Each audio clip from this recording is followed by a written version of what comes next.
Okay, Nikki, be honest. How often do you get shiny object syndrome when it comes to art supplies? Oh, you mean my full-time hobby? Only all of the time. I thought so. Well, in our last episode, we talked all about ways to lower your expenses, and we're going to keep that theme a bit this week. Today's topic is one every artist can relate to: the constant temptation to buy new supplies. Oh yeah, the temptation to buy all the new tools and supplies is really hard to resist. hmm But embracing the materials you already own can do wonders for your creativity and growth. It's like rediscovering treasures you didn't know you had. So today, we'll be sharing 10 actionable tips for making the most of your current stash, and we'll explore 5 key reasons why sticking with what you already have is not just practical, but can even be transformative for your artistic journey.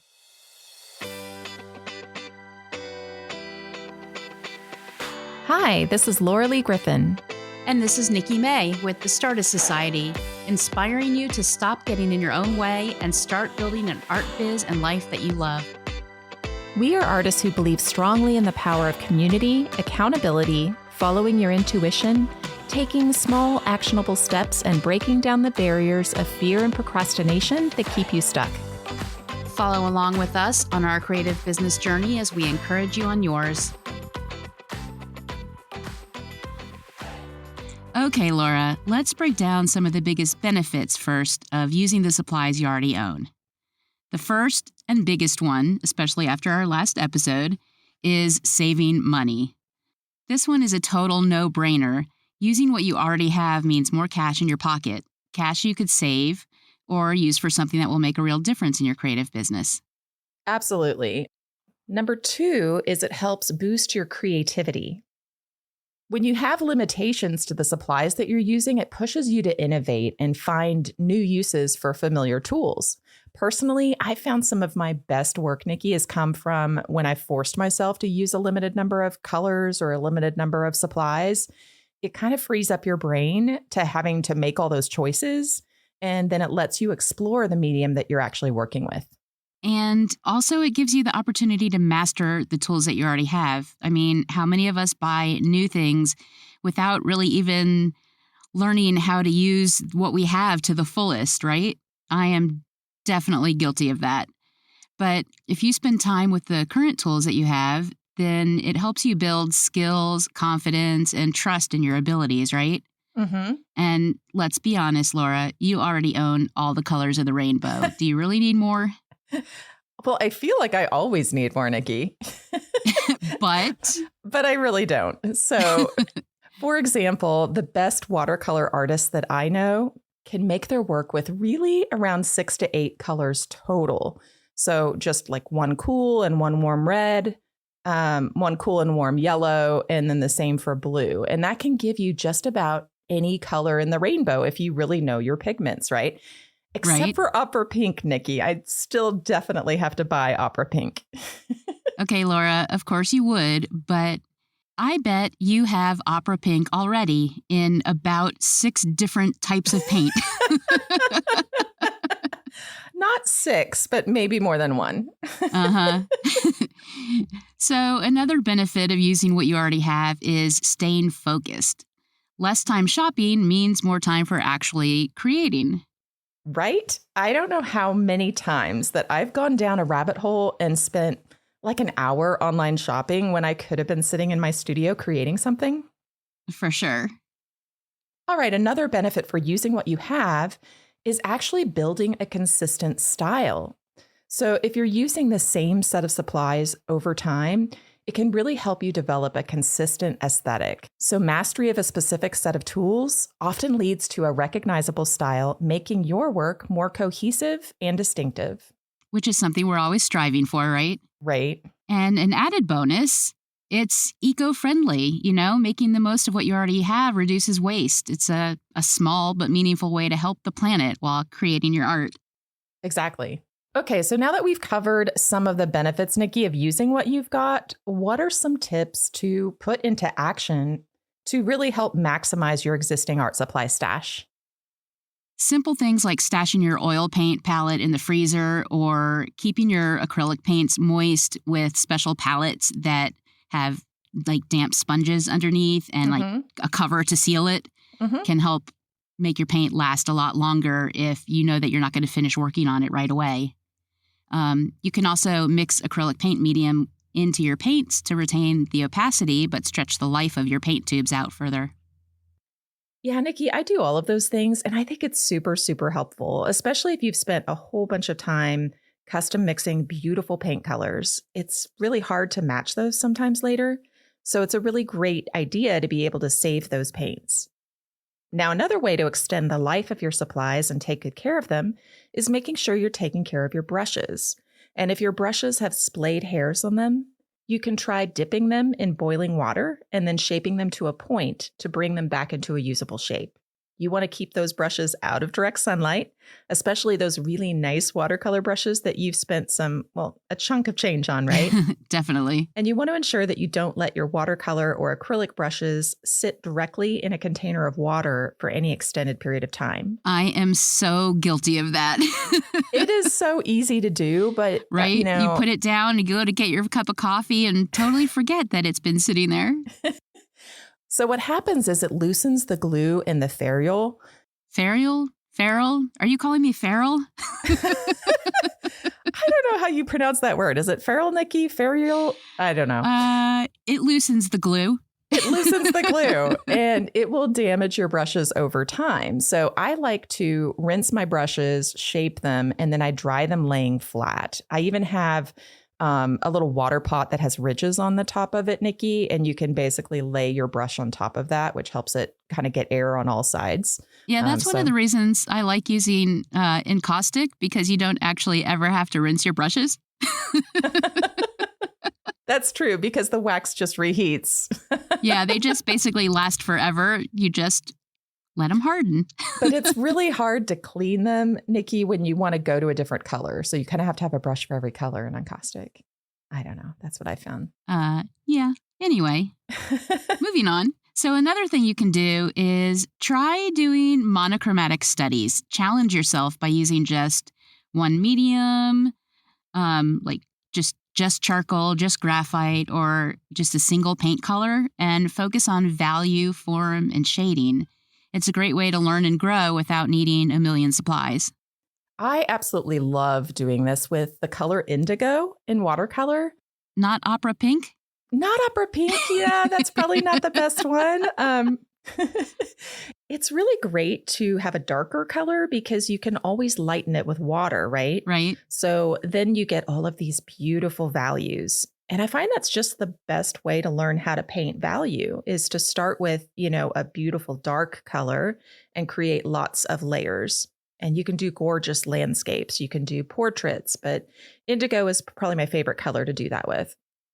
All right. Another thing you can do is combine different media to explore unexpected textures and effects. So you can put oil sticks on top of acrylic. You could try an underlayer of a drywall joint compound from your garage under some acrylic paint. What garage? Well, you don't have a garage. Do you have any joint compound sitting in the storage of your bus, Nikki? No, I don't carry that much. No. All right. For those of you that have maybe a house with a garage, maybe you'll find some joint compound in there. I've actually seen some beautiful textured backgrounds done with that. And I thought, oh, that's so cool. You can even stencil with it. There's just all kinds of cool things you can do with joint compound. You can also try adding colored pencils on top of your watercolors. I mean, you get the idea. It's just finding different things that you already have in your stash that maybe you never combined before. The only thing I would recommend is don't put oils underneath your acrylics or your water media. Yeah, good idea. So adding on to that, there's other non-traditional tools that you can use like sponges, bubble wrap, sticks and leaves, and things like that to create texture in unexpected ways. And I've been picking up random crap I find on the ground in the desert to use as collage materials. I love doing that. I can't tell you how many times I am in a parking lot somewhere and I randomly grab objects from the ground because I think they'll make a really cool texture stamp. Definitely. But hotel keys are another really awesome thing. Bubble wrap and cling wrap also make really fun backgrounds to things. So personally, I use my credit cards since I'm not allowed to use them to spend money anymore. All right, Nikki, what's your next tip? Well, you can create your own stencils. You don't have to spend a lot of money buying stencils. You can create them from cardboard from cereal boxes, old plastic food container lids if you do a lot of takeout, even wax paper or parchment paper from your kitchen if you actually have things in your kitchen because you cook. But creating your own stencils is better than buying them anyway, because then you have something unique that nobody else is doing. Yeah, exactly. Exactly. All right. Another great tip is to reorganize your stash on occasion. Now, I try to do this once a year, but sometimes it's like once every other year. Once every decade. Once every 20 years, which is how often you move. Yeah. Well, that's a really great example, Nikki, because when I moved a couple years ago, I had to sort of go through everything that I had and decide what to keep and what to get rid of. And I probably got rid of like half the stuff that I owned, even though I was moving into a bigger space. It was a space where I couldn't kind of have the same amount of storage because I had all these beautiful windows that I didn't want to block up with storage. And yet you still have enough supplies to open like 3 art supply stores. Yeah, I do. And there's even more in the garage that I still haven't gotten rid of. But what happens is when you go through this spring cleaning or reorganizing exercise, it feels like Christmas, or in your case, maybe Hanukkah, because you rediscover things that you already own, like in the back of a drawer, and you completely forgot about them. So it's kind of this joy of rediscovering the supplies you have. And you think, oh, I remember when I bought that and I had these really cool ideas, and the ideas pop back up again. So rather than just sticking in the back of the drawer again and forgetting about it until next 2 years, 10 years, 20 years from now, use that sucker. Right? Pull it out and find a creative way to use it. Another thing is you might also find a different way to store your supplies. Like maybe there's a way you can put certain supplies together that inspire you, or certain colors of supplies or anything like that. You can group them by color, by type, by function, just to spark unexpected combinations. So another thing you can do is upcycle old art that you have. You can revisit unfinished projects or older work to give it a new twist. Mm-hmm. I'm sure we all have drawers of artwork or computer folders of digital artwork that are just gathering dust. So it's totally fine to paint or collage over old pieces with new media.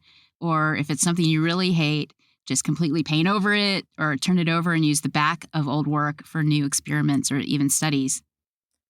All the masters did it, Nikki. I always hear about x-rays being done on old paintings, and they sometimes find like 3 to 5 layers of old paintings underneath them. So I know, that's so cool.